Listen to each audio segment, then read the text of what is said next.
yamde jeeɗiɗi silmaji capanɗe tati woni ɗo e Dakar lamorde Sénégal, yamde 1 woni to Téhéran lamorde Iran. Amadou Barouba. tedduɓe heeɗi RFI Fulfulde jam Allah wale mon bisimilla moni ley kabaruji ɗi jam artani tafon to diwal Moyen-Orient. Amérique e Israël no jokki piyande muɗumen toon to Iran. Israël kam ƴetti anniya jaɓɓugol yoga e nokkuje Liban caggal fiyande Hezbollah. Fodde yimɓe temedde jeetati maayi e wiide croissant rouge Iran yoga e hooreɓe leydi ladonaɗo ndu puɗɗi ƴettude yoga e peeje ma en gartu hen. Sénégal ɗaɓɓugol Macky Sall wonde kolaɗo kuuɓal fedde gotago windere oni gam lomtade Antonio Guterres no jokki waɗude haala caggal nde kayitaji makko candidat go fukkina toon to ONU so tawi won holluɓe wonde omo handi hen na mbiyen omo hani ardade fedde nde woɓɓe kolli jaadani e muɗum tugnade e tuume pawaɗe makko e saaha nde o laami leydi Sénégal. RFI Fulfulde hokki konngol yimɓe tawaɓe keerol hakkude Sénégal e Mali caggal janguji waɗunoɗi toon fewde dow sofereɓe doginayɓe mobilaji rondiɗi carburant na mbiyen kuɓɓam fewde Bamako lamorde Mali ɗum ko caggal pelital hooreɓe Sénégal ɓeydude ndenago diwal ngal jantore men tataɓerde hannde e oɗo alhaali tedduɓe bisimilla moon. On calminama, on juurama, on jettama, bisimilla moon e ley kabaruji ɗi hannde ko alarba balɗe nayyi lewru tataɓuru hitande ujunnaje ɗiɗi e nogas e jeegom. Tedduɓe heeɗiɓe yo Allah hokke ñalde dow jaam.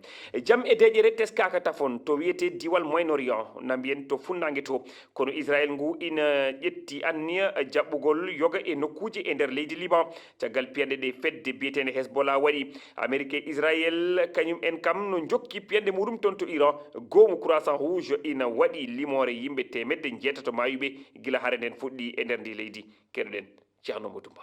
Pettanɗe tiidude nanike hande jemma to Téhéran piyanɗe Israël e Amérique ɗen hawri e boowal laaɗe laamorgo irangal misilje futti kadi ka suudu mawɓe defti hanuɓe suɓade ayatollah keso on kono hari fof yalti ton e biol télévision gendi Iran on.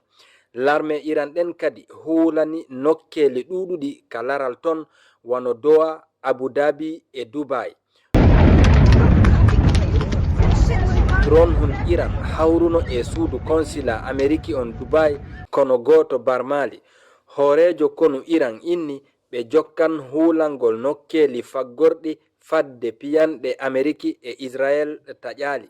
To Washington hanki Donald Trump nodda yo laɓɓin ko woni sabu Amérique tappude Iran hari ko matum men tappaɓe si wana ɗum kamɓe ɓe tappayno men hoorejo lesdi on jaabi.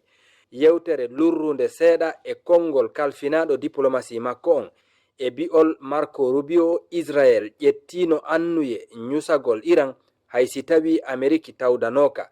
Rubio e ɗimmojo makko kalfinaɗo hare on Pete Hegseth notino ka sena hanki. Ceerno Modou Ba, Colombos, RFI.